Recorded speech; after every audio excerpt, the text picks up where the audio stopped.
All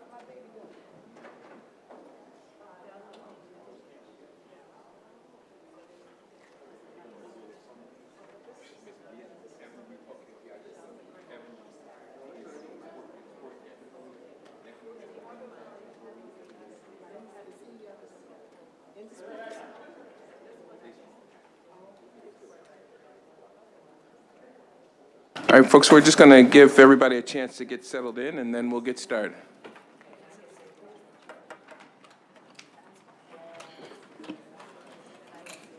Madam Super, you got a new ride? New ride means you got a new car? Oh, no. I came from the airport. Carl drove me. Oh, okay. So, we paying the superintendent too much. And that's his car. Oh, I know if I got a new ride. Carl is one of the coolest men I know. Yes, he is. No, I get my cars 200,000 miles. Yeah, me too. Picture from the airport.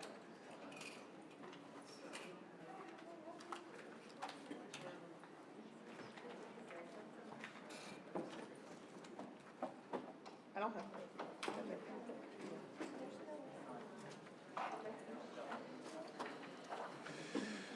Okay, I think we all set, Madam Clerk? You all set? Oh, you don't have a packet? That's all right.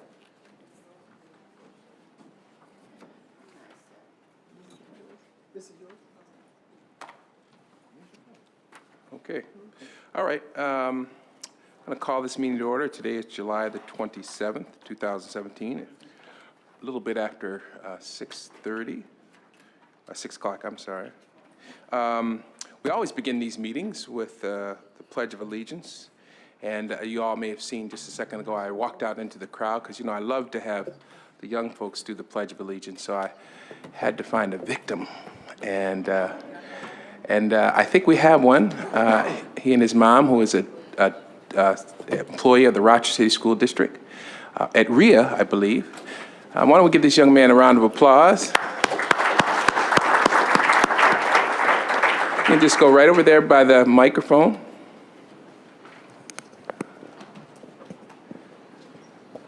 All right, and I think he wants us to stand up, and young man, the flag is over here, and we'll just follow your lead. You and your mom are going to do it, I understand.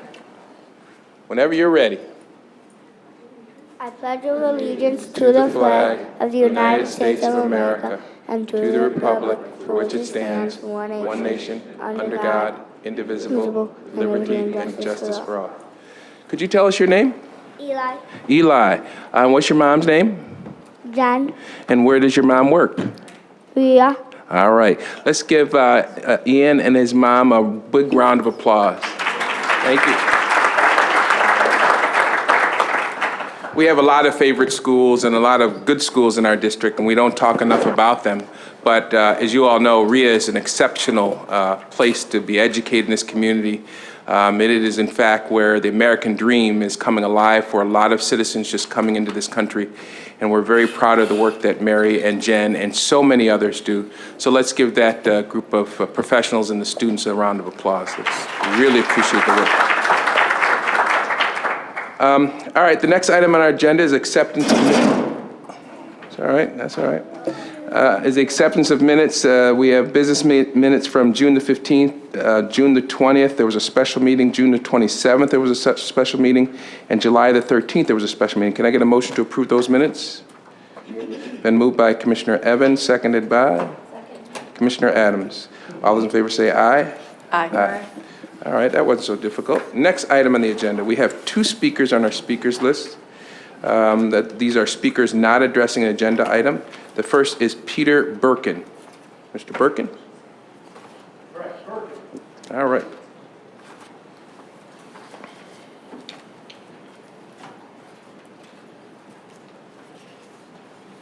Does the time start now? 3 minutes? Yep, as soon as you start talking. Very good. Superintendent, President of the Board Van White, board members, and all who love our kids. President Adam Urbanski, and again, whoever loves our kids. I'm Peter Burke, and my business is Message to Billions. There are 7.5 billion people in the world today. Over 80 countries are represented, plus, in just Rochester City School District alone. My unique selling proposition is eradicate bullying and suicide so we can bring out everyone's unique genius and hopefully with a lot of help, their purpose in life, because we all have a unique gift and purpose. Over the weekend, I'm just so blessed. I was able to leave a training of 40 hours early, and I'm passionate about that. I'll go over that in a minute. I'm becoming a certified passion test facilitator. It is a vision of eradicating this bullying, so our kids have the confidence and self-love of themselves to graduate. That happens by self-respect for oneself, others, and authority. Yes, sir. I am a former teacher of 21 years from the Rochester City School District, and every day I was passionate about my job. I am still passionate about our kids, our families, and everyone in the world. I have a blueprint. Well, the Board of Education showed us. I actually dropped it off to the head secretary. I have a document here that has a 34-step blueprint to eradicate bullying and suicide. It's 34 points. It only had, the Library of Congress, where I published this or copyrighted it, only has 27. Couldn't put it all on 2 sheets, right? I got to save a little bit for myself and Sandy. There's 7 more that were created yesterday alone that will change the world. Not just the city school district, but the world. If Rochester's not going to adopt this program, the world will. If it's China, Japan, where suicide is rampant all over the world, Penfield, all these other districts have this problem. Our kids are dying. Our kids, I'm going to mention it, run in front of cars. They don't calculate the physics between 2,000 pounds of a car skidding on a road, hitting bikes, and our kids, and we're losing our kids. The obvious ones are fires and death by violence and jail, homelessness. The problems that we have, the systemic problems that we have in Rochester and across this country are despicable. And I'm here to change that. This blueprint is priceless. When I was a child, we were told that every kid was $1 million to raise from start to finish. I believe that and more for our kids. To put a price tag on this priceless blueprint is a disservice. To ask what $850 million is bringing into this district, bring me on as an independent consultant. My business is called Crush EDU Consulting. Charter, rural, urban, suburban, help. Education consulting, besides the message to billions. I am on unemployment. It gave me plenty of time, and I am blessed. And I thank you for the time tonight and guiding me down. Because I'm very honored to be here tonight. And could everyone please, I asked the board to please email me that they've actually read this. If you could all email me at my pburkin@gmail.com, I really appreciate it. Thank you, Mr. God Birkin. bless everyone. Thank you. Thank you, Mr. Birkin. Harry Pearl.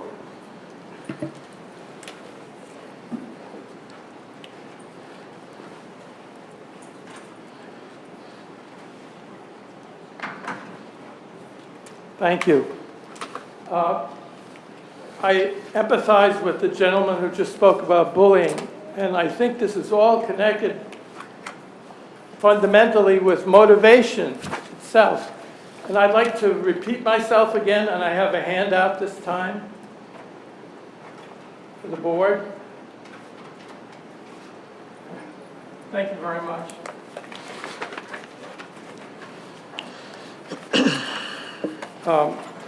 So I'd like to say a couple of words about student motivation and teacher motivation before school gets started. This is the time, right now, when everything is peaceful and tranquil and under control. Again, I am the easy button man. That is my label, or you might call it my label. So here's the easy button again. That was easy. That was easy. And this button will say that was easy in 7 different languages from 12 countries. And I just happen to have 3 global easy buttons here. If anybody on the board or anyone in the audience would like to purchase them at the store price of $10.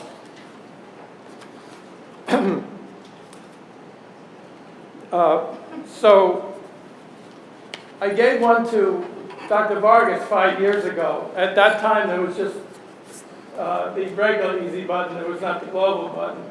But he took it at... Oops. But generally, my focus is on using devices like the Easy Button to remind students to keep trying. And I'm working on a book idea right now, not a child's book, and I wish you well with your book. Thank you. And I have here another device, which to show you here. When I was growing up, in my younger days, I had an Aunt Dorothy. But she was not known as Aunt Dorothy. She was known as Aunt Dot. Everyone called her Dot. So here you have some dots.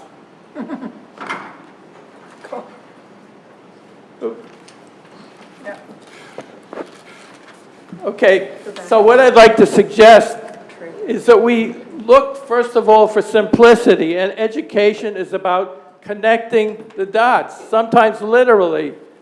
This might appear to be a triangle. It's actually not a triangle. It's a bunch of dots that look like a triangle. So that's the whole idea of the motivation, is how can we find simple ways. Am I over? Yeah, that's the 3 minutes. But go ahead, finish up, Mr. Okay. So I'd like to suggest that we use these various devices, and you can come up with your own devices, whatever that might be. And I've given out my handout, if you're interested. And there are other, as far as motivation is concerned, there are a number of organizations I'd like to mention too. Why Try, which is out of Utah, and Mindset Works, which is out of California. And that's listed on your sheet. Okay, thank you very much. Thank you, Mr. Pearl. I made a mistake, colleagues. It's Ian, right? It's Ian, right? Eli, you know, the board likes to make sure we give a special gift to people who are courageous enough to do the Pledge of Allegiance. So, Eli, would you mind coming up and getting your stickers? I'm sorry, I should have given them to you. Again, let's give Eli a round of applause.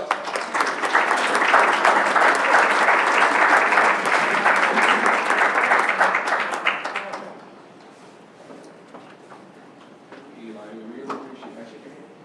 Thank you very much. This is the board, and this is the gift that I'm giving you. Just a little sticker that tells you all different things that's important in the future and hard work and learning. Right? Thank you. All right. Okay, and one other thing that I neglected to mention, very important though, there are some rules, guidelines about the use of this building, and I'm obligated by the fire marshal to discuss those things with you. As you all can see, there are exits. If there's an emergency, use the exits that you see illuminated above those doors. We have some security personnel here. They will assist you if that becomes necessary. If there is an emergency, don't use the elevators, use the stairs, and there are signs that guide you down those stairs. If anybody has to use the bathroom, feel free to do so. We probably will be here for a bit, so you won't miss too much, and if you do, this all is recorded. So let's continue on with our agenda then. We've covered our speakers. Now we're going to begin with the superintendent's report. Dr. Nelms, we want to start with you.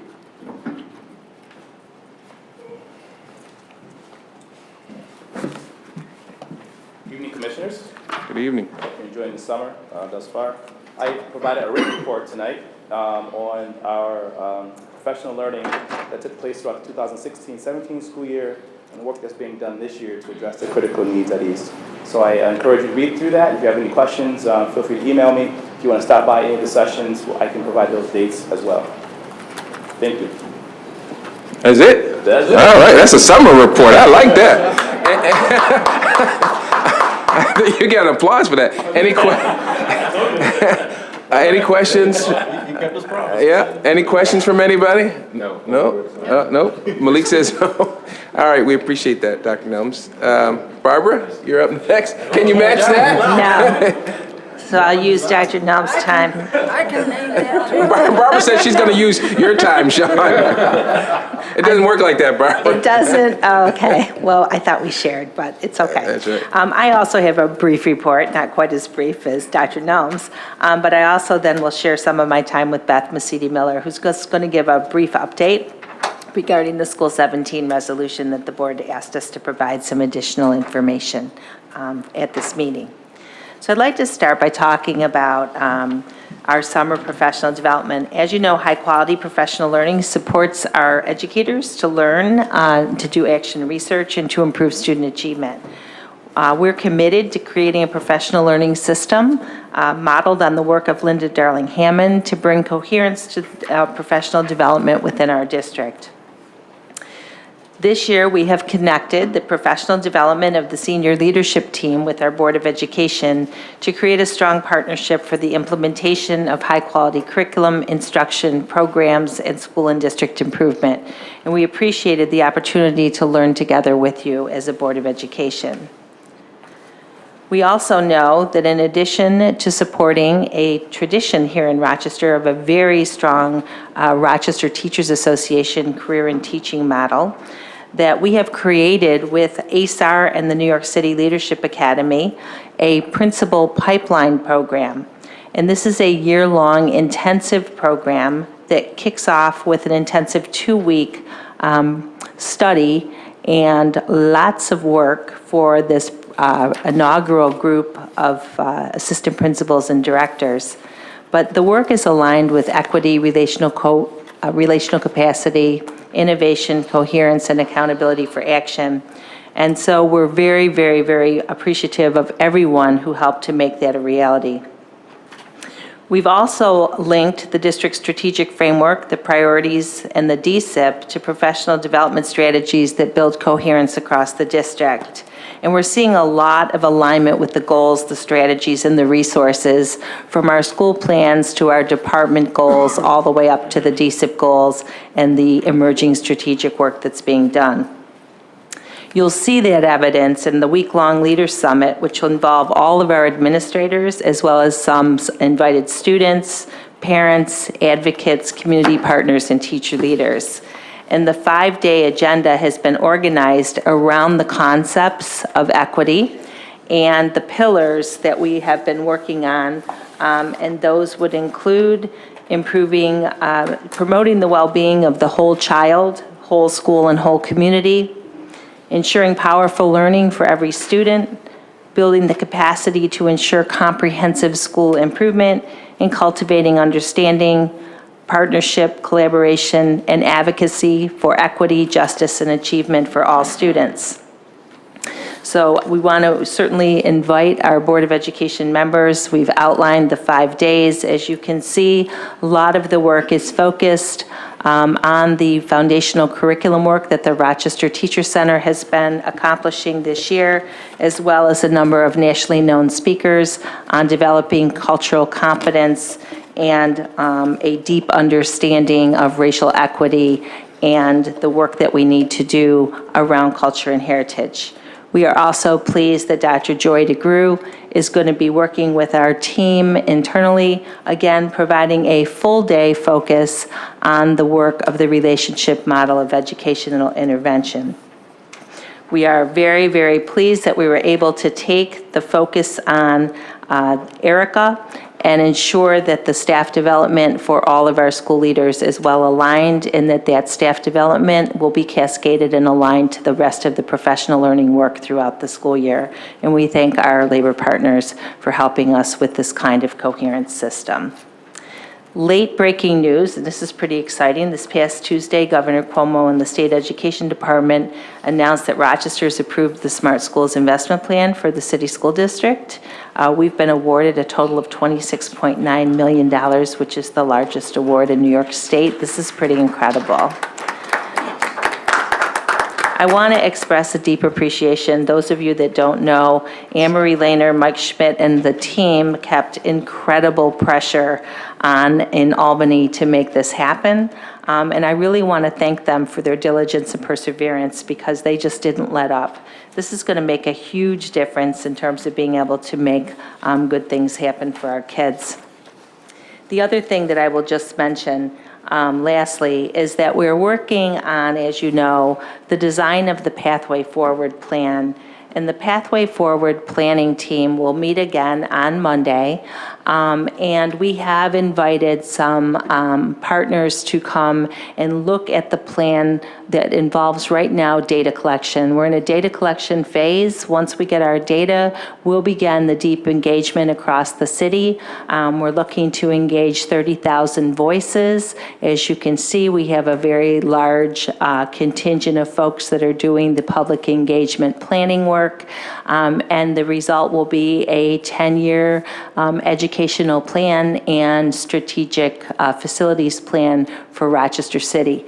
The goal will be to provide the board and the community with 3 potential options for discussion by the end of December. And we thank city partners for their support in organizing this important work over the next 4 months. So we're very pleased with the way that this is progressing and want to thank everyone who's been so much involved in this over the past couple of months. So appreciate that. So at this time, I think I'll ask Beth if you would like to just share briefly the work that you did with your team. And again, thank you so much. I know that you guys spent a lot of time sort of working through some of the board's questions, so thank you. Great, absolutely. For my colleagues' information and for the audience out there, this relates to Resolution 88. Yeah, I think it's number 88. Is that right? Yep. Yes. Thank you. Okay, so in your packet, you have the report that was provided to you. And on the left side are the appendices for the report that has further data. And then, of course, the PowerPoint in your packet. So I'll start with the PowerPoint. Again, since we've met the last time, we've done some work in gathering more data and building the initial stages. And the report addresses what you directed us to do from the last resolution. So again, School 17 has many, many partners that are engaged with them, the Josana neighborhood, the City of Rochester, CCSI, and many others that have come together to support the school. So some of the early data that we have, some of our charge was to go back and to look and see different sources of data to begin to make some informed decisions about how we would begin the neighborhood enrollment strategy and some of the initial steps we would need to take. So this first piece of data, high level, again, this is in your report, shows you the mobility rate at School 17. And we know mobility rate is an impacting factor on student achievement. The mobility rate at School 17, even since you can see the dip in December, once we started to adjust some of our thinking around placement, it still has a mobility rate of 27.5, where the district rate is approximately 18%. So school number 17 has one of the highest mobility rates currently in the district. The next piece of data shows you the overlay of the Josana neighborhood and the catchment area that we currently use in the district. So the Josana neighborhood is one of the most active neighborhoods. We know that around School 17. But there is some question. We are not recommending to change any catchment area in this plan currently. We're looking to see that that may come out in the larger district plan and be a part of that, because as you can see, the lines across this catchment area cross into some different zones. So there is some question coming from the neighborhood just for us to take a deeper look at that. You can also see by the dots where students are attending. The next one. What is the significance of the green and the blue? So the entire blue is the catchment area for the district. And within that blue, the green is the Josana neighborhood. I think you have that backward. According to the city? So the The catchment Josana area is defined by, The catchment area is defined by the district. When you say that, you mean assigned back in the 1980s and Yes. used up to and including. Commissioner Powell, your mic's not on. You Thanks. mean the catchment area that was established in the late 80s and it was used up to and including the rollout of managed choice? But you said it backwards. The green is the catchment area. Josana neighborhood is the blue, plus the green. so Josana is bigger than the catchment area? No. So I'll go back and double check, but the Josana is nested within the larger area of the catchment area. Okay. Are you saying that, Commissioner, that the blue is the Josana and the green is the catchment? My understanding from the think she's right. presentation that You're you. right. Catchment area is bigger. Correct. And maybe I'm crossing my colors. Okay. Okay, let's keep going and I'll show you another area that might be more helpful. So on this next one, you're going to see the larger catchment area of School 17 and really a scattergram of where students live. It really just is another way to illustrate that that area has students attending various places across the district for a variety of reasons over time. But it's just another way to illustrate where students are living in this area, or where they're going to school that live in this area. The next one, again, not to be repetitive, but we wanted to look at different sources. So those other sources right now come from the district when we do our geocoding and mapping through our data systems. This is from the city of Rochester, and this is based on census tract data that was provided to us. Letitia Doucette sits on our committee that has been working with us and has been, of course, part of 17 for quite some time. But it shows you another way to look at where students live by address. And again, just a different piece of data to confirm, are we on the right track? Are we understanding everything that we need to know about where kids are going, and then beginning to understand why they're making those choices.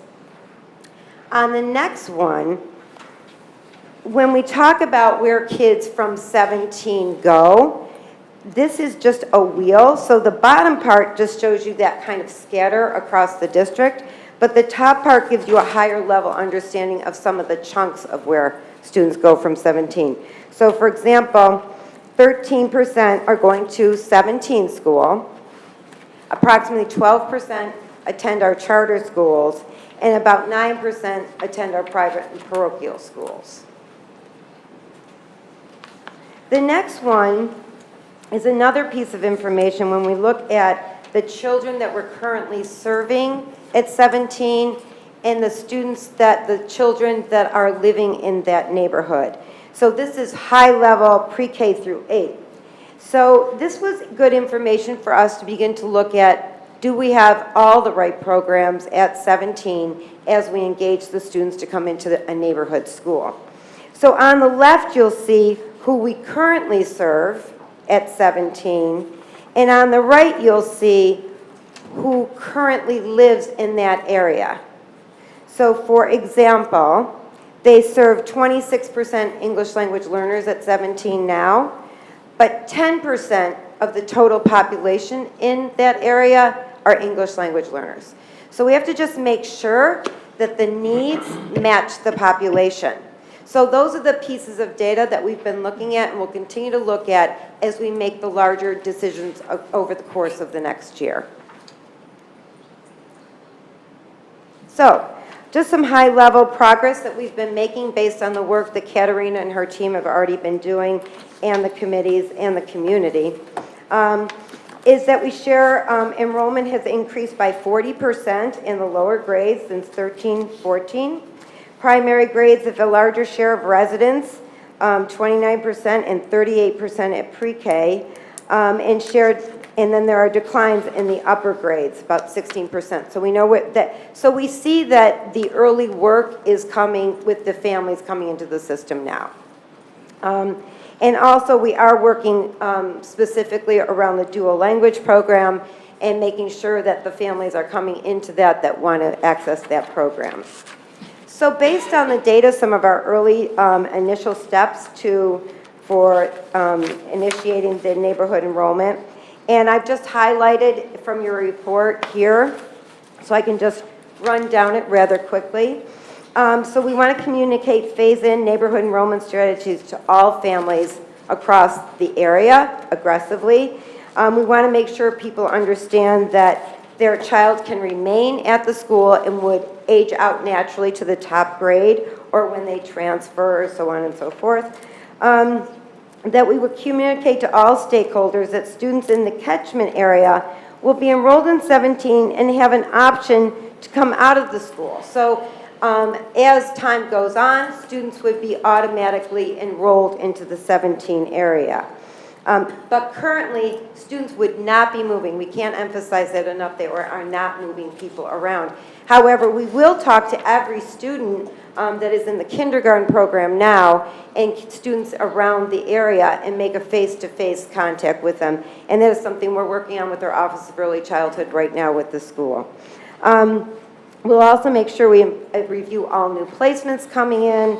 We'll ensure there's a process to occur that if there are any questions coming from families, that there will be a team that is able to examine what the conditions are and make some reasonable judgments for all of our families, and of course to engage our community stakeholders immediately. The next I have big one question. bucket, yes. What's your anticipated increase of neighborhood students, approximately percentage-wise? For this coming year? Yeah. So the data that we have for this coming year is what I had said earlier. I don't know the total, but that the larger population is this incoming kindergarten class. Okay.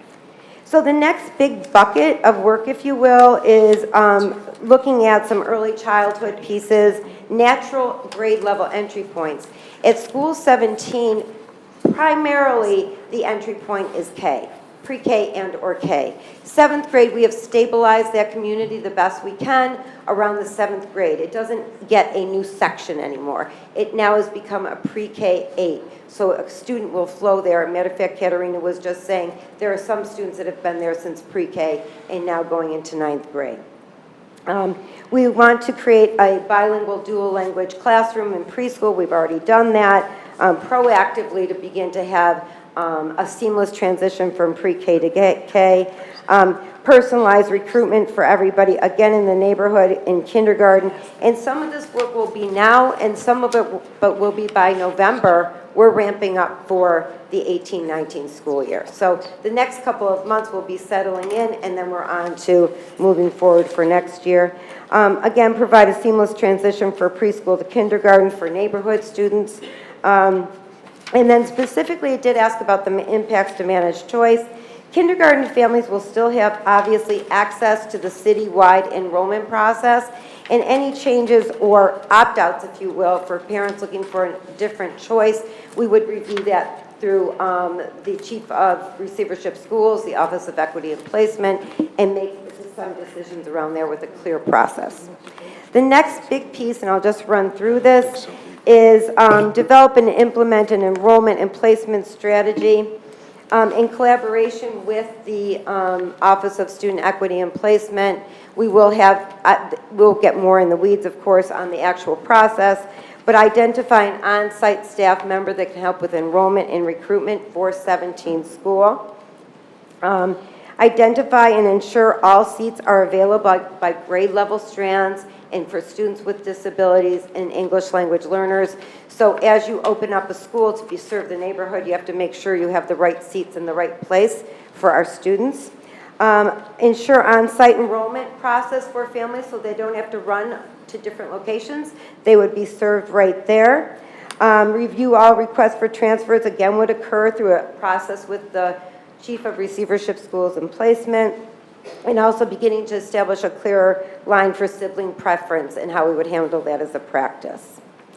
Lastly, some of the things to consider moving forward is that as 17 moves forward with this plan, that they would be considered a pilot as we think about our other community schools across the district, that we demonstrate to the State Education Department that we're doing everything possible to improve our schools and that are persistently struggling, engage the School 17 community in continuing conversations, and make sure we assess the boundaries with the Josana neighborhood and the catchment area as we go deeper across the district and looking at all the areas for our schools. The last page, I won't go into all of it, but you do have a timeline that you had requested, and it shows you over months where we'll be going with our work, actually through March into next June. Thank you, Beth. Are there any questions? I know Commissioner Adams, you had one by email. So, well, my email question was asking whether this resolution was generated in collaboration with School 17. Right. Whether it was coming from the superintendent, or just to have an understanding that hoping that this was representing a collaboration between central office and the school. Absolutely. Okay. And then I do have a couple questions on the initial steps. And also, I would just like to say that it would have been really helpful to have this material in the Friday packet to review it ahead of time. Because this is a lot. This is really, really important work that I support. At the same time, we really, there are a lot of details here. So I'm going to ask a couple questions on some of the details in this presentation. It's not page numbered, but it's the first one that says initial steps. Ah, yes.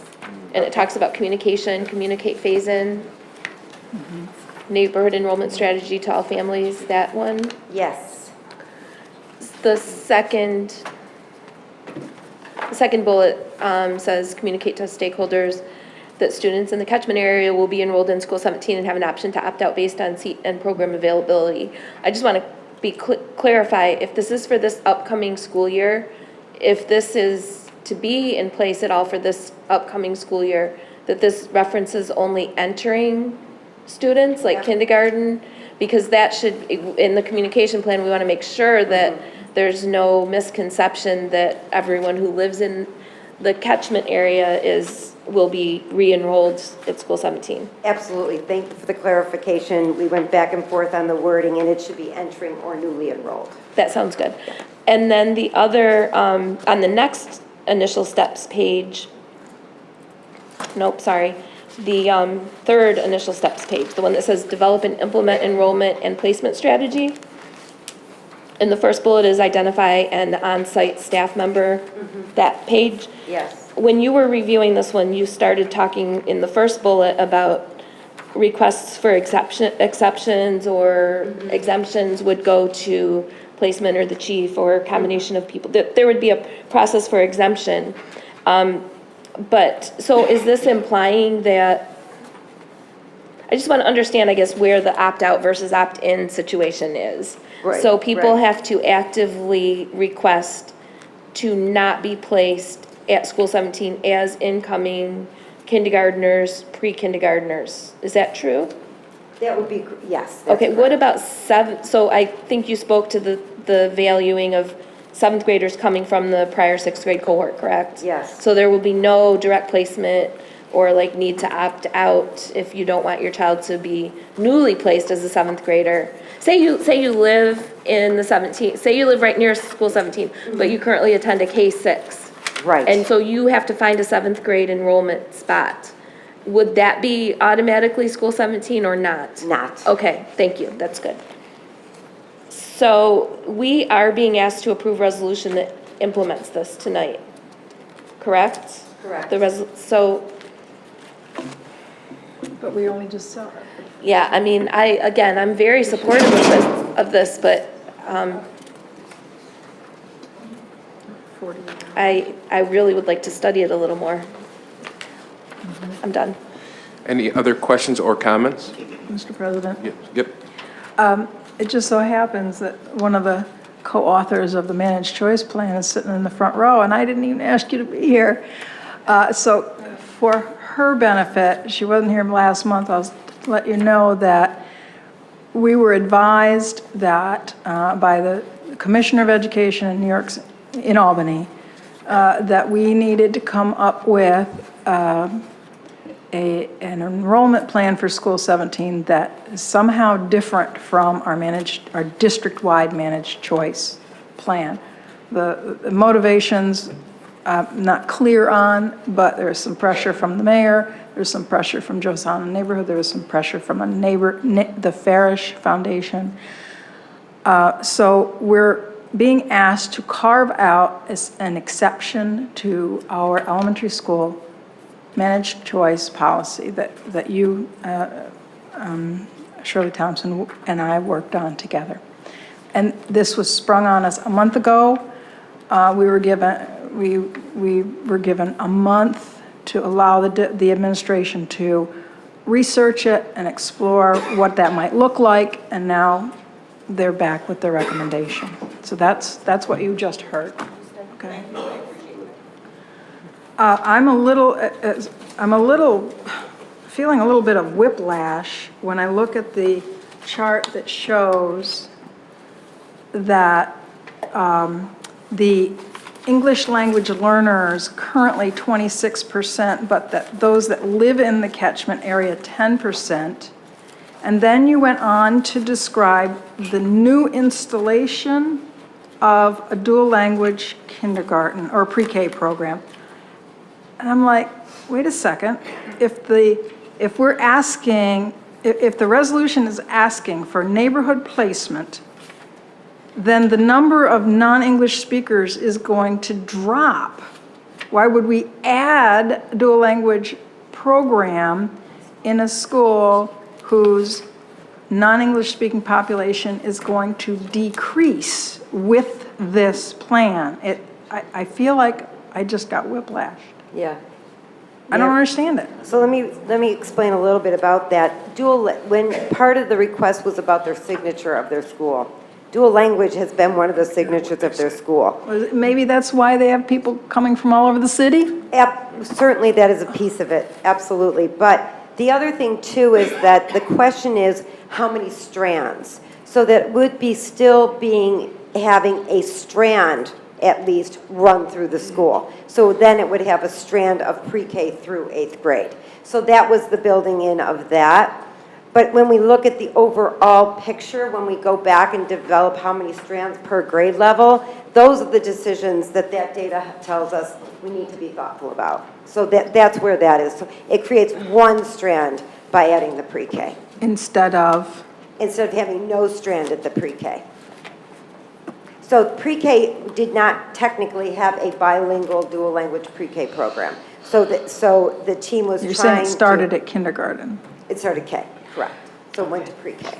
So that if they're going to continue having dual language in the upper grades, how were those students assigned? Was that through the school choice parent selection, or was that placement office placing the students there?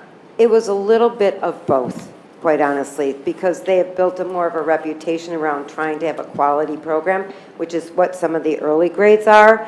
The other ones did come from placement based on when parents would come in the door and trying to find the right program for the student. For those parents that were choosing it, did the placement office pay attention to zone boundaries? So let me rephrase the question. Were zone boundaries paid attention to by either the placement office for assignment or when the families asked to be placed there? So I can't speak directly for placement, but in talking with placement, that they do still make sure that they take the zone in consideration for the student. So in talking with placement, working with placement, they still try to remain within the zone currently.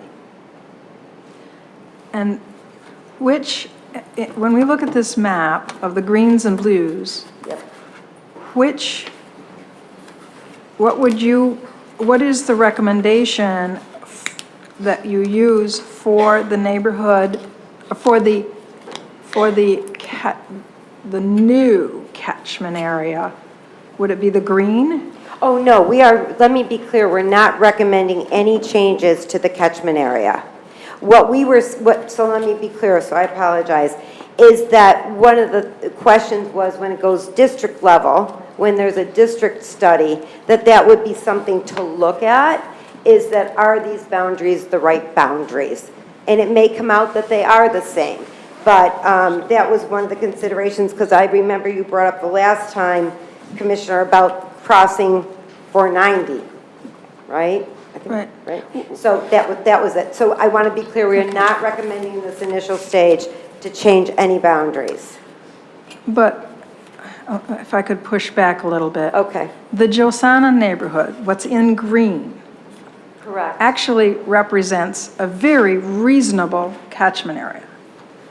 If the history of the drawing of catchment areas goes back to the 60s and 70s and had based on how many children who lived in the area at that time could fit into the school. It seems to me that there's only one reason why the catchment area that was preserved from ancient history onward was the need to draw a map big enough to actually fill the building. But it's not reasonable for families living on the south side of 490, even if they're within within a half-mile radius, to actually get to that school without putting themselves in harm's way. There's one pedestrian bridge. One. And then the other are the Ames Street and the Child Street overpasses. They're not pedestrian friendly at all. It really makes sense to use the Josana neighborhood boundaries as the catchment area, especially if we're talking about this being a pilot and talking about making it walker friendly. If there's a way to influence your approach going forward, I'm trying to find a place where I can be supportive of this. Okay. Given that the idea of carving out an exception is anathema to me under, every circumstance I can describe. It's unfortunate that the district is still relying on maps, because the managed choice plan intended to do away with catchment area maps and allow families to go to the closest, to allow families priority treatment going to the closest school or schools. If there were 2 or 3 within the half-mile radius, the parent got to choose which one was their neighborhood school. And so the concept of the catchment areas was a legacy of the phase-in year. These maps should have gone away, and you can see why. This isn't relevant. It isn't safe. It's not a good idea to have small children crossing 490 to get to school. That's why you have families asking for bus service. And they legitimately, in this case, would qualify because of the safety hazard of trying to get across 490. Understood. No, and also, just as a caveat, currently 17 is a transportation school, given that where they sit in the city, and trying to support making sure that attendance was up, students were coming to school in a struggling school. Commissioner Adams? When you say it's a transportation school, based on where it sits, I don't think that's accurate. I think it's a pilot for encouraging neighborhood attendance, because certainly there are other schools that are just as or more dangerous in terms of like the immediate perimeters of the school. So I don't think it's a transportation school because of safety, but I think I think it was a pilot for encouraging neighborhood attendance. But so going back to the communication plan, if kindergartners and pre-kindergartners are going to be direct enrolled without opting out, is that? Pre-K, we would not do that. Okay, so kindergarten is the only entering kindergartners for this fall are the ones. We're going to do a heavy, let me, go ahead, I'm sorry. No, go ahead.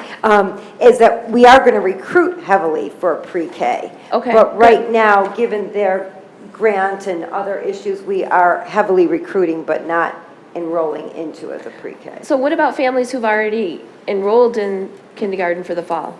For Most of this them ye- have. So for this year, and we've had a lot of conversation about that, we feel as though we've committed to those families to attend 17 and not looking to disrupt them.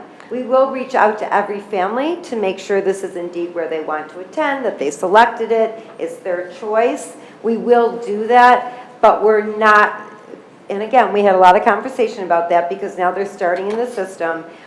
But we feel as though we've committed to them, but we'll work with them to see if they So want to. hopefully, that's great. I mean, I think that's great. If you have conversations with people from outside of the area Yep. who are currently planning to attend in the fall, if you talk to them and you have really high-quality data for them so that you can directly, on the spot, place them in another school after discussion, I think that's great. My question was more about the reverse, though, about students who live in the 17 neighborhood but who've already enrolled or identified or, been notified via lottery of being enrolled at another school.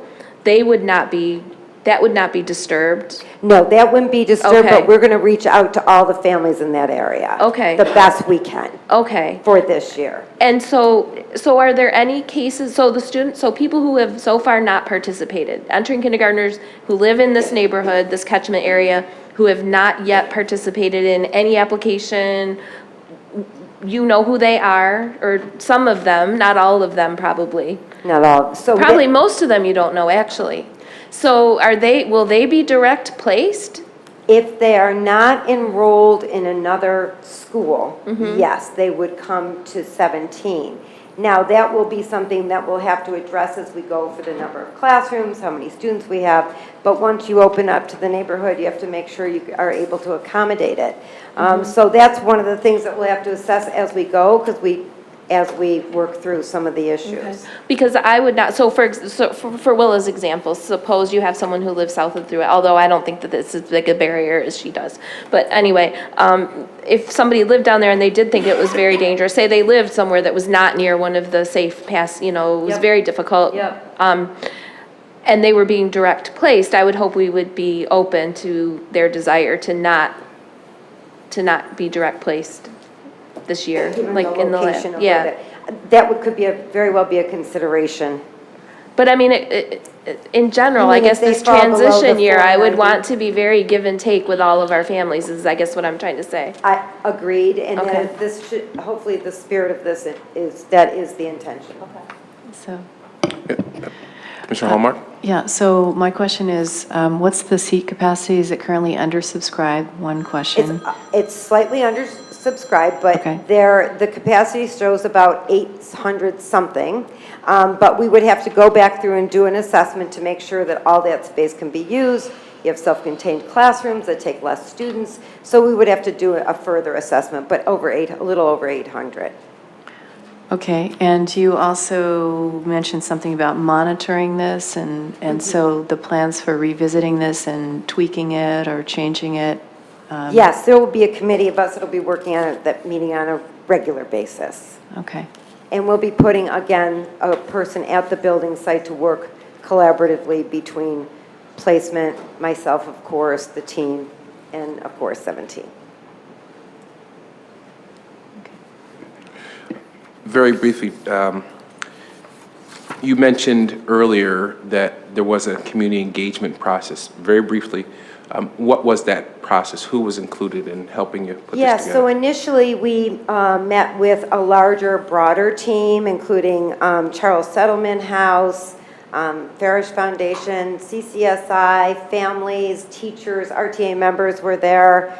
I could look out at the crowd, but a variety of people, and they have many partners at that school. The rec center was there, of course. Then from that meeting, we had people volunteer, and we had a smaller group come and work with us, which includes Scott from Charles Settlement House, and there's some of the things that I put in here that he asked us to really think about. Letitia from the City of Rochester, again, she has been part of this and will continue to be part of our work. Kirsten Pryor, the principal, and placement as well. I think optimally, as Commissioner Adams indicated, it might have been, from my point of view, better to have this presented in a forum where the board could have asked these kinds of questions, maybe had an opportunity to think about the proposal first. But as Barbara has indicated, the circumstances really prevented that from happening. Ironically, for those of you who don't know, we met as a board, and I'll steal Carl's quote, no surprises. That's our mantra now. And this sort of came before that adopted slogan. But I want to say, just personally, I looked at the draft that Dr. Lee circulated to the board, and I was really quite impressed with how quickly you had moved under the circumstances. The only other thing that I would suggest, and you don't have to respond to this now, is that, as was suggested by Commissioner Hallmark, that we revisit this. And I would be very specific about this. I think to bring it back before ESA, which is really where it should have went after you finished all your work, and then come back here. I think it would be good as part of the follow-up if it went back before ESA, just so that we can sort of continue to follow up on the progress that they did. Commissioner Cruz, were you going to say something? Yes, a couple quick questions. You said that these folks had chances, like Scott Benjamin and these other individuals, to really input in the process. Is this the final version that they've seen and approved at this point? So are they wholeheartedly on board with what we have in front of us right now? Yes, yes. And, yes. And then my last question is that how will you know when you're successful? So I think that we talked about metrics over time. What are we going to use as a metric? We haven't landed on that yet. We have a long way to go. I think it's going to be incremental. I mean, would it be ideal to at some point be 60, 80%? Absolutely. I think that we have a ways to go. So we would be looking for increments along the way and looking for some trends along the way. Right. Because I think that goes to a couple of the questions tonight in terms of how do you know when you're successful if you don't know what the roadmap is that got you there.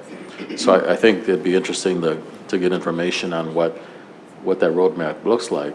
But more importantly, as part of the sort of feedback that you're getting and reporting back to see how it's going, is that we take a look at where you're measuring against those metrics. Yep, absolutely. And then the community is absolutely, understands those metrics, but also is in complete support of them as well, and are working as hard as we are to make sure that happens. And that's a critical part of all of this, right?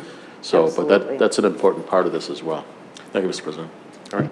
Anything else? What's the timeline on this? Are we looking at 17, 18? Yes.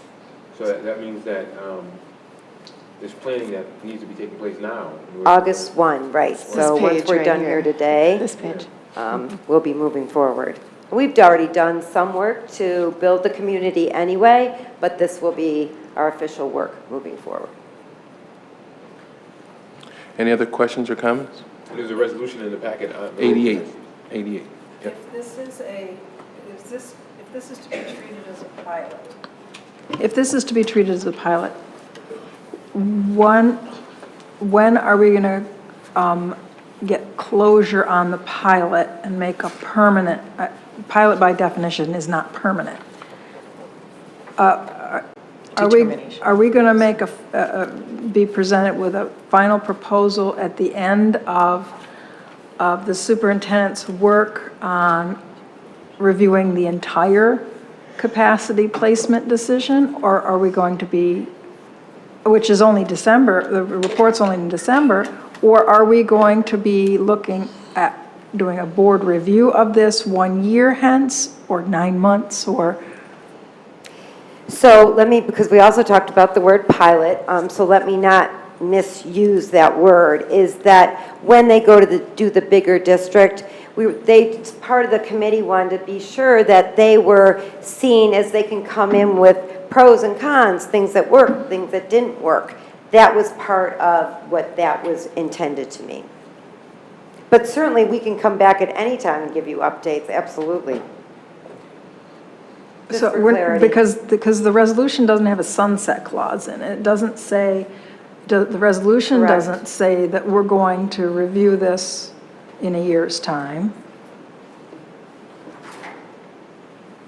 You could make an amendment, a friendly amendment.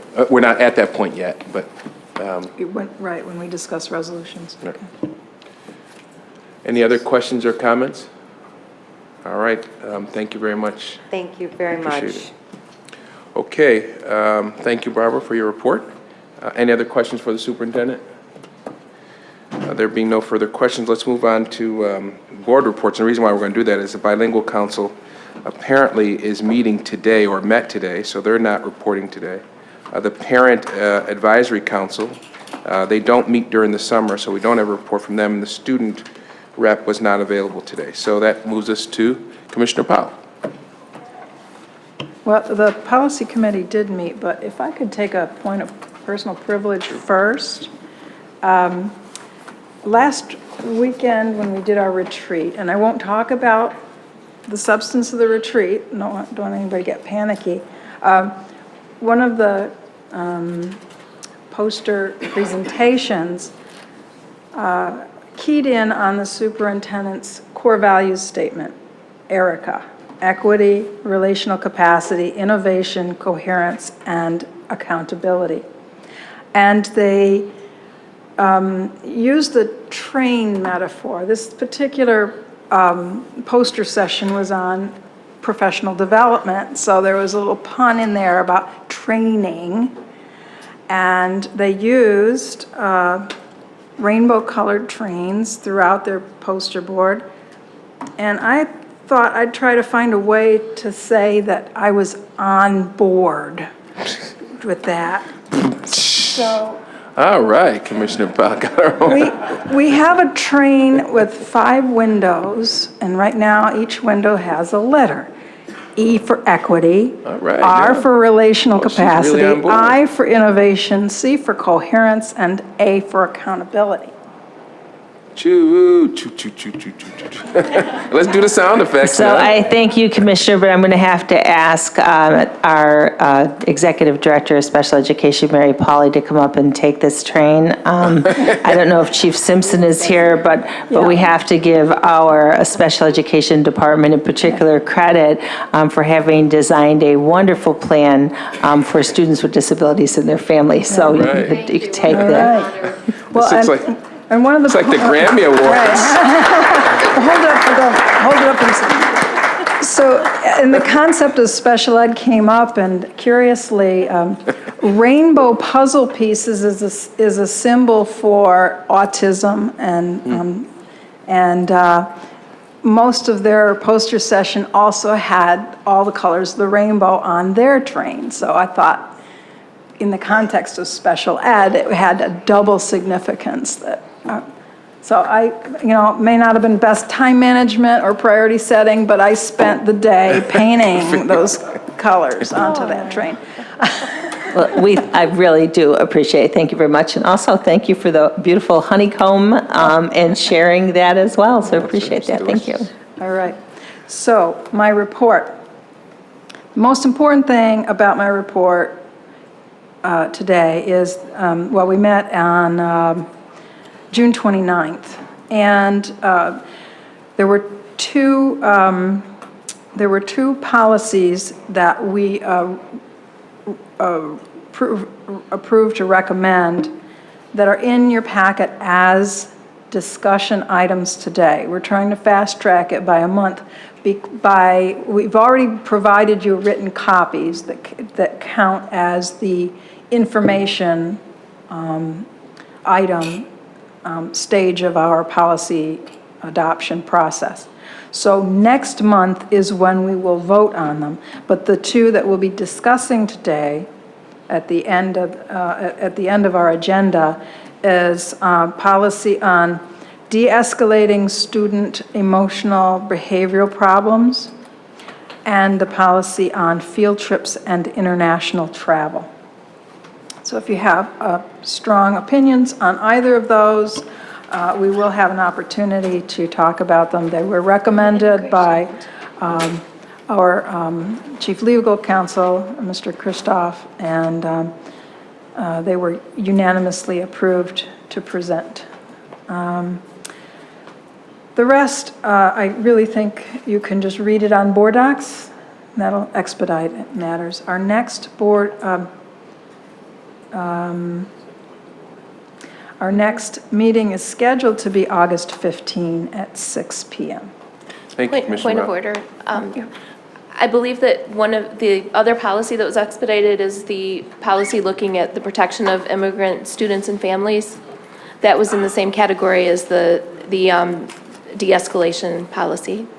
If it's in our packet, then it just wasn't in my notes. Yeah, so that It's- pair were the pair that we wanted to make sure got expedited for implementation at the beginning of the school year. Let me make sure that that's actually in our packet. It is. Okay. It is. Thank you. All right, Commissioner Hallmark? Okay, so reporting from governance, our big event, as you all heard, was our retreat this past weekend. I thought it was a really good retreat. We got educated about a lot of things and are set to begin to make some good decisions around alignment of the board's structures with the superintendent's work as we move forward. Also, point of personal privilege, I also, same weekend actually, I went to Albany to attend the Resolutions Committee, and that's always a really great experience about hearing the advocacy issues for school districts across the state. And so I was pleased to be able to do that. And we'll be taking, we made recommendations for resolutions to be proposed at the business meeting that will be coming up in October, I think it is, right? Yeah. Thank you, Commissioner Hallmark. Vice President Elliott? The Community and Intergovernmental Relations Committee did not meet for July, and we're meeting in August. I don't know that date offhand, but the next meeting is in August. I think it's August 10th. Thank you, Vice President Elliott. Commissioner Evans? The Excellence in Student Achievement Committee met July 10th. Thank you, Commissioner Elliott, for taking over that. No, who ran that meeting? Someone ran the meeting for me. I wasn't there. I did. Speak into the Mr. mic. President, thank you. Thank you, Mr. President. Can you hear me down there, Commissioner Powell? Is that as close as you can get? Can you hear me now? Yes, thank you. Like Verizon? I thought my voice carried, but I guess not. You might need one of those headsets that they have at the United Nations to Yeah. plug in. Met Thursday, July 10th. We reviewed the process for the developing the 2017-18 District Comprehensive Improvement Plan. Discussed several resolutions presented in the evening's meeting for the board's consideration. Resolution 2017-1877 to allow 15 students from the University of Preparatory Charter School for Young Men to dually enroll in the Career to Pathways to Public Safety program in the district. That program is a bright spot in our district. Resolution number 2017-1878 to allow enrollment of students from the West Irondequoit School District at Edison High School and in the pre-K program at School 50. Funding for these students will be provided through a grant under the Socioeconomic Integration Pilot Program, and no RCSD students will be replaced. Superintendent Dean Williams and Michelle Alberti also described the foundation of the District Comprehensive Improvement Plan, which is based on the mission, vision, values, and theory of the action for the district. The plan was informed by the 100-day design projects completed earlier this year, and through numerous meetings and discussions with a wide range of stakeholders. The DCIP is based on 4 pillars, which I'm sure my colleagues are familiar with. I won't go through them here. And strategies have been developed for supporting and fulfilling each of these pillars, and the essential elements needed for each of these strategies has been identified. In the committee's review of the resolution to the dual enrollment of the 15 students from the University Prep Charter School and the Career Pathways to Public Safety program, it was noted that the district is required by law to admit these resident students. Questions were raised about financial implications and payment of charter school tuition for these students, since they would also be attending district programs part-time. The students will receive bus passes to the Rochester Educational Opportunity Center to attend the Pathways to Public Safety program from 7:30 to 9 a.m., and the charter school will provide transportation for them to return there for the remainder of the school day. Given committee members' concerns regarding the financial and transportation implications, it was decided that the resolution be tabled until Executive Cabinet had the opportunity to review and approval. Consequently, this resolution has been withdrawn. That's Resolution 77. The other resolution reviewed by the committee is to allow students from the West Arundecoit district to attend School 50. It's part of, and that resolution was unanimously approved, and that's resolution number 78. The next meeting will be September 21st, following the Finance Committee meeting, but that date may change due to some other things on our calendar. That concludes my report, Mr. President. Thank you, Commissioner Evans. Commissioner Cruz? Thank you, Mr. President. My report this evening is rather brief. Our committee met earlier today, and the only reason we met was because we had a number of resolutions that we had to pass through the committee that are coming up before the board. We did not review a financial report ending June. As you know, the staff is still closing out the school year, and so normally in July we don't get a report on the finances. However, we did get a report on the quarterly change order for the period June through April through June 2017, and I put forth a motion to accept that report. It's been moved and seconded. All those in favor say aye. Aye. Aye. And then before you this evening, there are a number of resolutions from East EPO, Transportation, Procurement and Supply Facilities, and other that were all fully vetted by the committee, discussed, and were all submitted for your approval this evening. Our next meeting is slated for August 17, 2017. Thank you, Commissioner Cruz. Commissioner Adams? Yes, the audit committee did not meet in the month of July. Point of personal privilege, I'd like to just appreciate the Freedom School at School 19 program that's taken place as one of the summer school programs this year. My daughter attended there and spent her last day there because we were heading out on vacation, so missed the last week. But the program is excellent, and especially notable, I think, is the ability to do I guess it's not intergenerational, but the supporting of students to support younger students and older students working together. Why am I struggling with these words? Older students tutoring younger students, reading to younger students, and so on, and that kind of really effective cross-pollination of the age groups and grouping, like kind of almost like Montessori early groupings. Has really been excellent, and I just want to appreciate the educators there, including Ms. Wendy White-Spraggins, who accommodated my youngest daughter's quirky lack of desire to go to summer school, but desire to help with the little kids. So my 9-year-old had an opportunity to volunteer with the kindergartners, which was a fabulous opportunity for everyone, and it just shows I just want to express appreciation for educators who go the extra mile, because it's not always the easiest thing to include when you're structuring a 1-month program, to include extra things like that. So it's very much appreciated. And we look forward to next year. Mr. President. Yes, sir. Point of personal privilege. Sure. With all due respect to the decorum of this great body, you might wonder why I'm walking around with a T-shirt. Well, I promised the staff over at Edison during our graduation that I would wear their graduation T-shirt.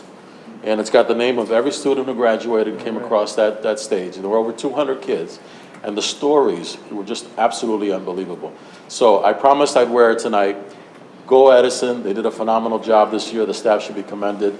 Great evening, a lot of good stuff, a lot of positive energy, and so I complied. So. Let me tell you, I love that he still wore a sport coat with it. Well, there's got to be a sense of compromise. He still wore the sport coat, so that should give me more. You look marvelous. Van would have Commissioner President White, you probably would have just I wore do the that all the t-shirt. time. I would just wear the T-shirt. Without the jacket. That's a nice T-shirt, though. And they are doing great work over there, and I don't feel bad about highlighting the work of an employee, because we do it all the time here at the Board of Education, but Principal Larkin and his team, I've said this to Barbara and a number of people, they've just done a phenomenal job in turning that school around. And later on in my report, I've asked my colleagues to contribute, and you all to contribute, names of hometown heroes. Well, Mr. Larkin is one of those hometown heroes. He and his folks at Edison, many of those leaders in that building are homegrown. They're Edison graduates, and they've really done, you all recall, that school was struggling for a bit, and for quite a while. And he took over and has done, I think, a tremendous job. So I think what Commissioner Cruz saw is what, we all have heard about. So for what it's worth, and we do this a lot. He's not the only principal or teacher that this board has recognized. But I will say to Dr. Larkin and his team, congratulations, job well done. And there's lots more of those congratulations to go around. To Commissioner Adams' point, I too had the occasion to go to number 19's Freedom School. Again, great work happening there, exciting work. My only concern is, and Superintendent Dean Williams, you don't have to respond to this now, but I'm not altogether sure what the future of that program is. You know, 19 obviously is a place where they're having a summer program. SUNY Geneseo will be working there shortly. It's not like they couldn't continue to be a summer program there, but we don't have a director of African American Studies, and I'm a bit worried.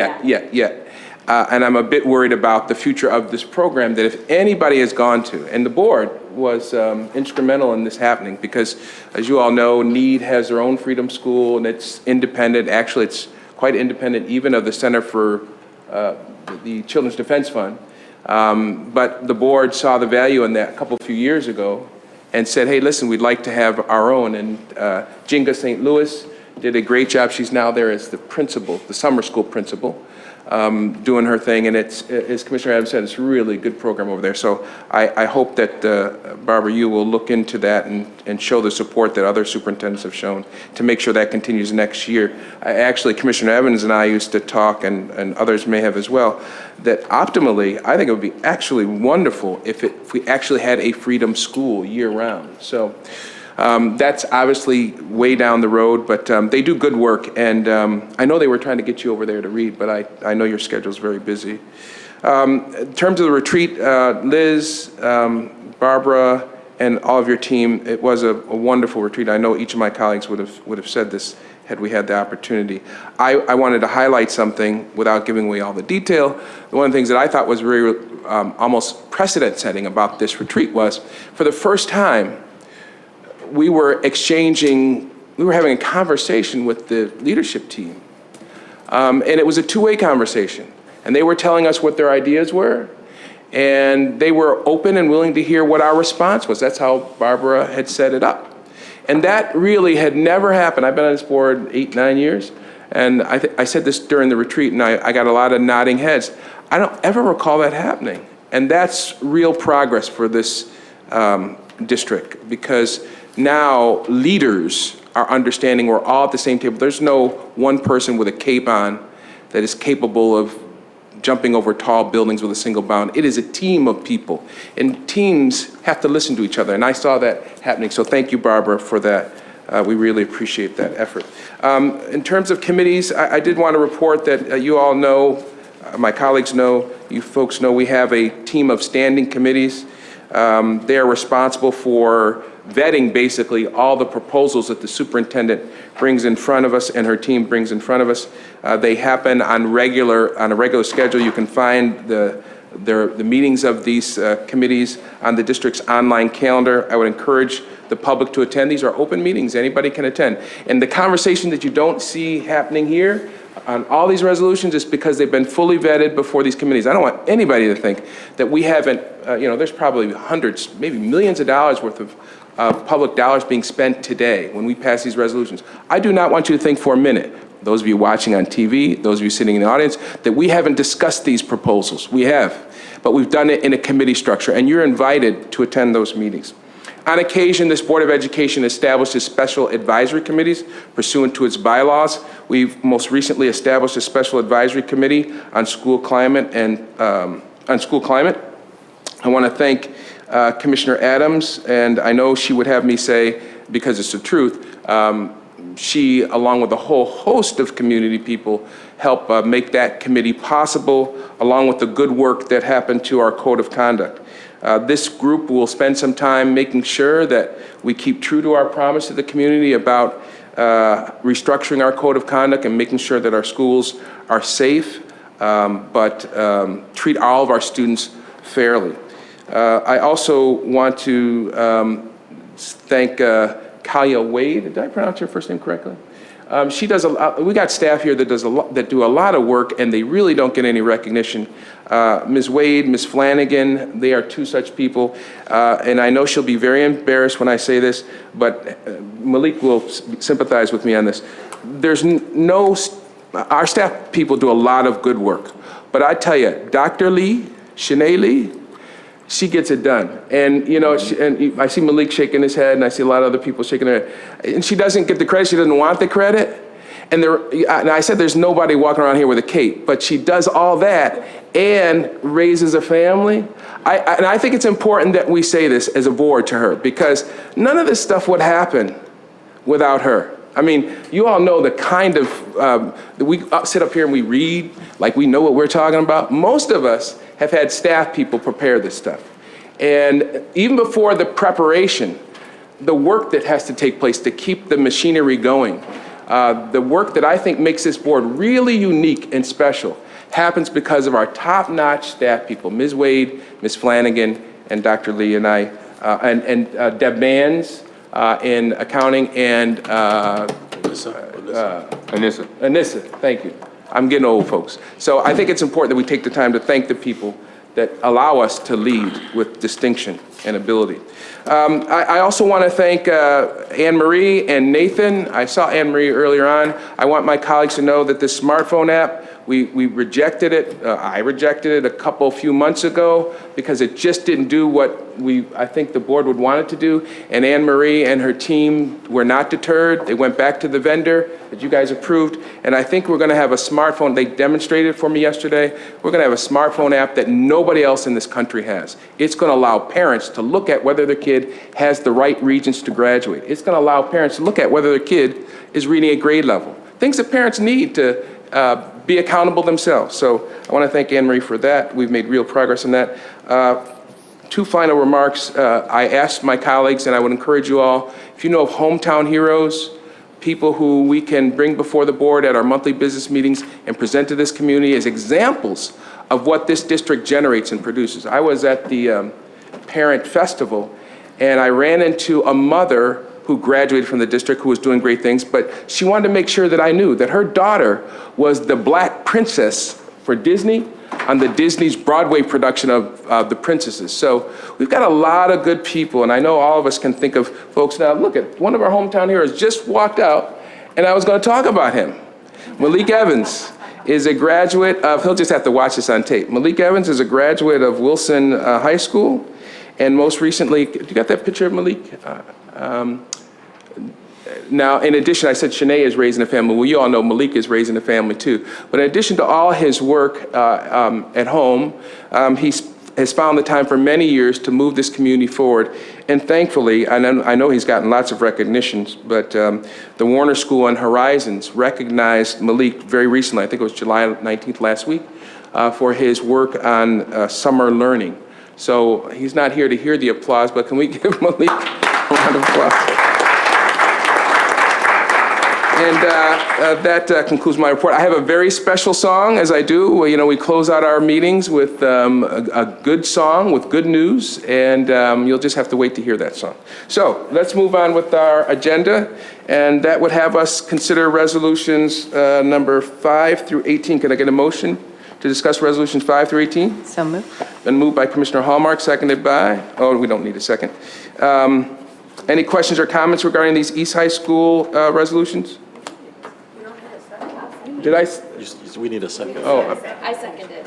thank you. Mary seconded it, even though I said you didn't even. Thank you, Mary. Any questions or comments? No questions or comments regarding resolutions 5 through 18?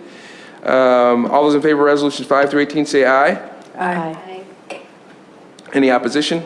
17 and 18. Thank you, Vice President Elliott. Madam Clerk, you capture those nays? Yes. All right, thank you. Can I get a motion to discuss resolution number 19, human capital initiatives? Not 19, right? It's 19 through. 19. I tell you, I don't know if it's the medicine. You know, my doctor put me on a double dose of lisinopril, and it's just got me. So the blessing here is there are 7 of us up here, 8 of us up here, and y'all have my back, I can tell. All right, so we're going to skip over that, and we're going to talk about resolutions 20 through 40, if I can get a motion to do that. So, It's been moved by Commissioner Adams, second by Commissioner Powell. Any questions or comments regarding those resolutions? I just want to point out on Resolution 28, and this is more so for the RAPA union who they've been told that I don't like the RAPA union. And I am going to vote no on this, but if you look at Resolution 28, for example, we start off paraprofessionals, 75% of those black females, at $9.70 an hour. I do know, I think I am reminded that sometime because of the increase in the minimum wage, that's going to increase. But when you look at, in the same resolution, some of these secretaries with $37.67. And to put on record for the Rochester Area Paraprofessionals Association Union, I am voting no because I think it's unfair that the women who are on the front line with our children are getting paid pennies while, these other women and others sit in these seats, not on the front lines, and getting paid all this money. So for RAPA, my vote will be no on this, in support of us trying to increase these basic salaries. And so I'm willing to work with them. I know that I'm on the other side of this. I'm supposed to be on the board side and management side, but in good conscience, I can't, it just seems to me that we need to be paying our paraprofessionals who are on the front line just as much money as we're paying the secretaries. Thank you, Mr. President. Any other questions or comments regarding resolutions 20 through 40? Call it, Mr. President. There being no further questions or comments, all those in favor of Human Capital Initiatives resolutions 20 through 40 say aye. Aye. Aye. There's some nays? Yeah, 28. All right. Can I get a motion to discuss resolutions 41 through 45? so moved. Been moved by Commissioner Powell. I think that's who I heard say that. Seconded by Second. Vice President Elliott. Any questions or comments regarding those additional pay resolutions? No, you're not talking about, is that what you're talking Yeah, about? that's what you seconded. No second on that. Oh, Somebody else seconds that. I'll second. all right. It's been seconded by Thank you. Commissioner Evans. Any questions or comments regarding those additional pay resolutions?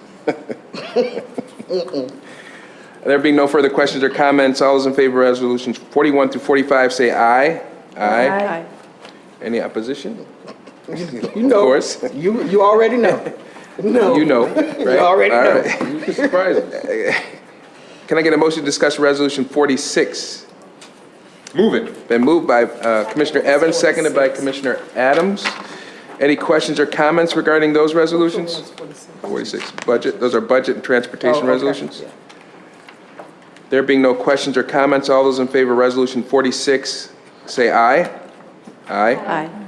Any opposition?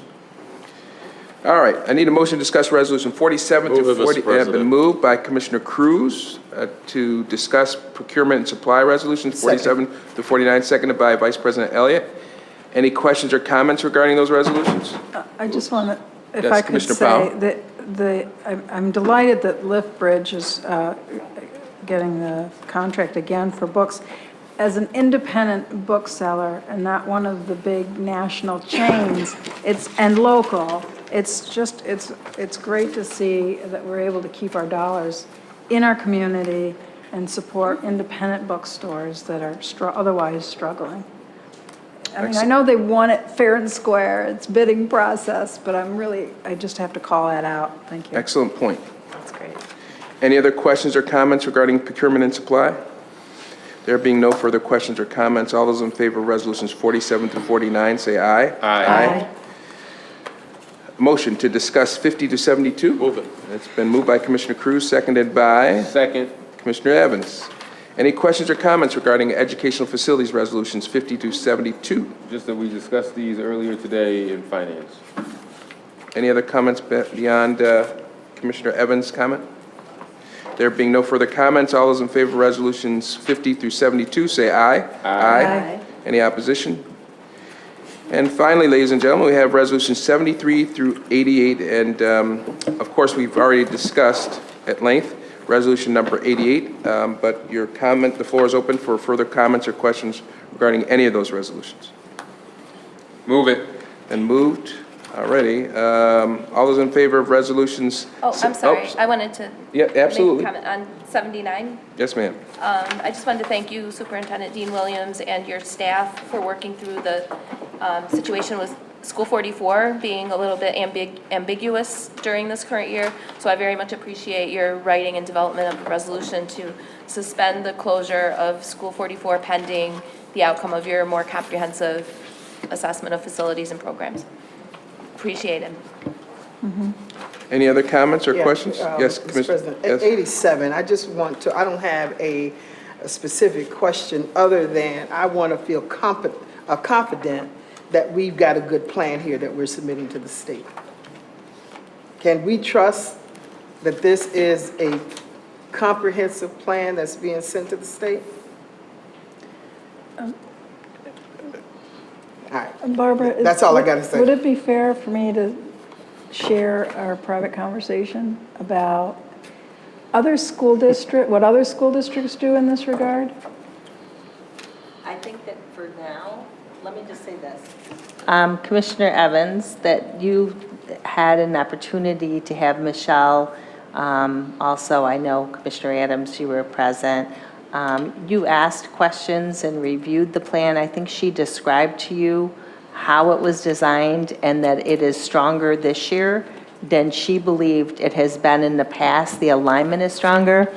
I would say that with any plan, that as we create the Pathway Forward plan with an educational vision for this city and a master facilities and educational program plan, that work that's going to be done between now and December, I think will further strengthen this next year. And then you could talk about what we might do in the future to make this even stronger.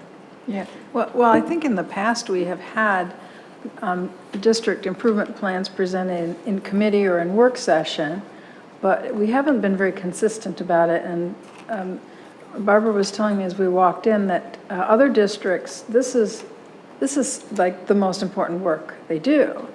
And here we are not getting a presentation about it or anything. So that doesn't get to Commissioner Elliott's point directly, but I don't think it's sufficient to just ask, are we, a broad brush question, are we on the right track? Can you give me reassurances?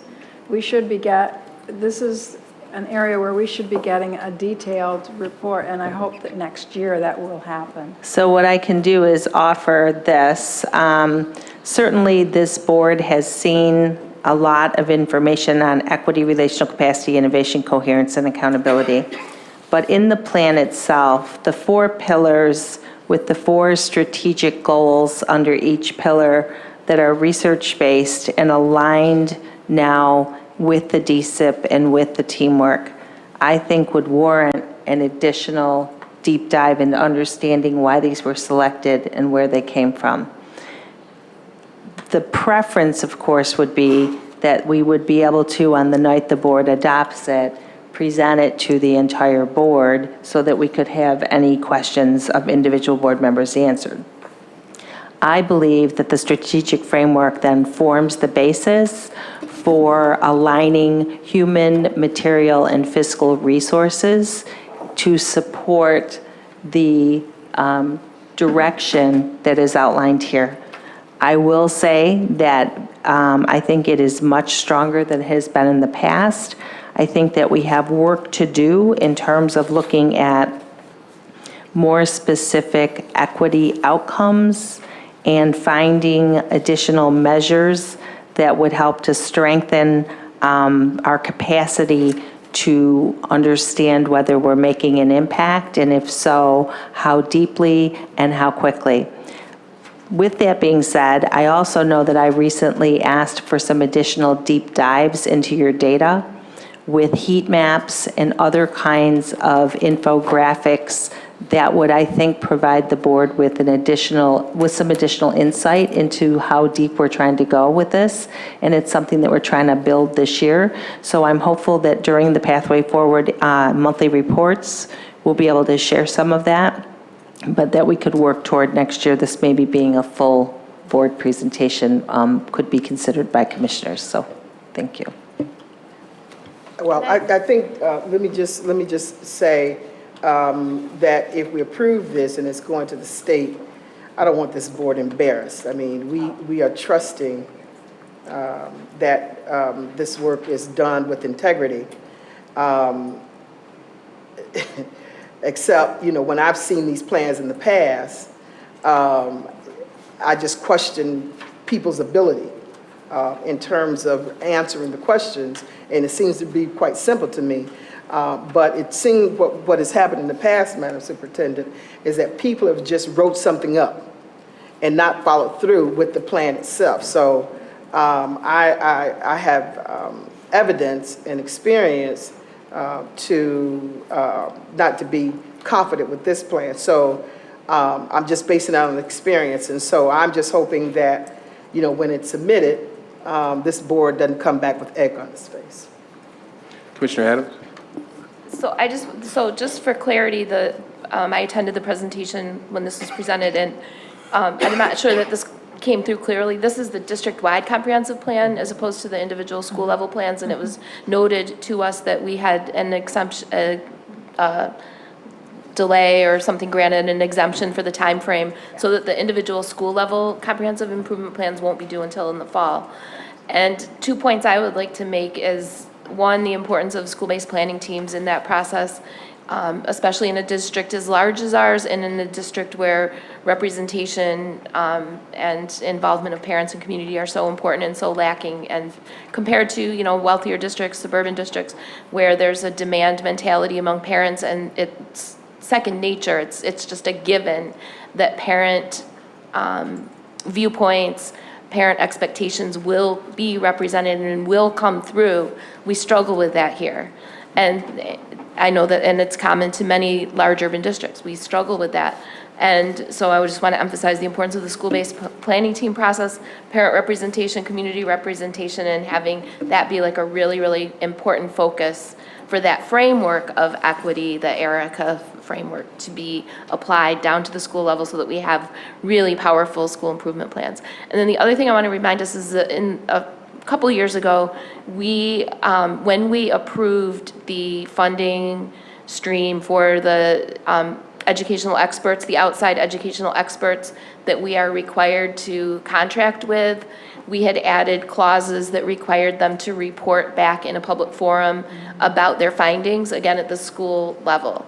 And so I think that that's a good practice, and I think we learned a lot when we did have that. That was actually where I first met Dr. Lowengard, and so that was a very valuable feedback. So those two things I'd like to just put forward in that context of school improvement. Any other questions or comments? All right, all those in favor of Resolution 73 through 88, say aye. Aye. Aye. Any opposition? Mr. President, I vote Yes, ma'am. no on 86 and 88.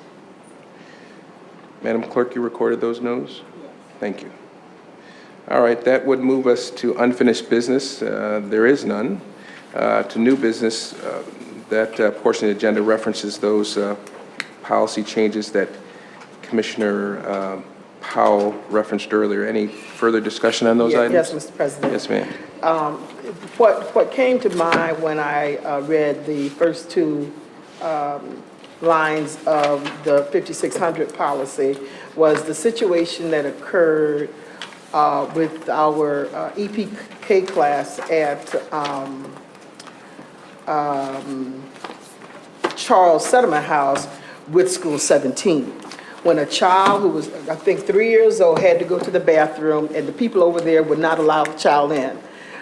So is this statement going to, if we have a child that needs to use the bathroom over at School 17 or any other school and they won't allow them in, are they going to use this policy to keep these kids out when they just have to use the bathroom? So that's my concern about this policy. Is there some language and school, the UPK program at Charles is a partner, a collaborator with the school district and would not allow that child in to use the bathroom. So that's my concern, that in some way, that we don't make it so stringent or so strict that when we really have, that it doesn't meet the needs of our students and our families. So that's what I would like to be considered, that we make sure that there's some latitude so that when a secretary says, well, I can't let them in because of 5600 and the child got to go to the bathroom. So I'm just asking you all to consider that. I mean, my understanding is the policy is referencing like immigration and customs agents not being able, it's referring to immigration and customs agents and related type people who would come into a school to try to find and remove immigrants. That's what this says access to education, the title. Access to education, student privacy law, and immigration enforcement. So, but that's what it, no, but it doesn't, if you read the. Well, see, that's why it has to, there has to, I'm glad this discussion, but I would like to have that to consider, because I don't want a staff person to use this policy to not allow a 3-year-old to go to the bathroom if he needs to, if he's on the playground or at school, 17. What this policy does is it allow the staff not to allow any ICE officials to come in and use the bathroom. That's what this does. All right. Because they kept my children out. Well, now we're keeping. I'm just telling you. We're keeping ICE agents now. Yeah, no wall building in this district. All right. All right. Yeah. So any other questions or comments? Even for the bathroom use, so no wall building for the bathroom. That would take us to announcement of our next meetings. Of course, you all know we meet monthly. August 24th, 2017 is our next meeting. We are going to go into executive session, but before we do that, there is a song that I've asked to be played, and the reason why I picked this song is I said we should always end on a good note, a positive, uplifting note. Many of you probably do not have this song on your iPhones, your iPads, or whatever, but I really love this song. It's going to make me look like a teeny bopper or something like this, but I love this song. But I love the words of this song. It says, I got a feeling it's gonna be a good night. Now, it's gonna be a good night because we're gonna get out of here early. That's the first thing. But it also says in that song, can you play it? Is it playing? It also says, let's do it, let's do it, let's do it. Let's get this job done for our kids. God bless. And can I get a motion to go into executive session to discuss a personnel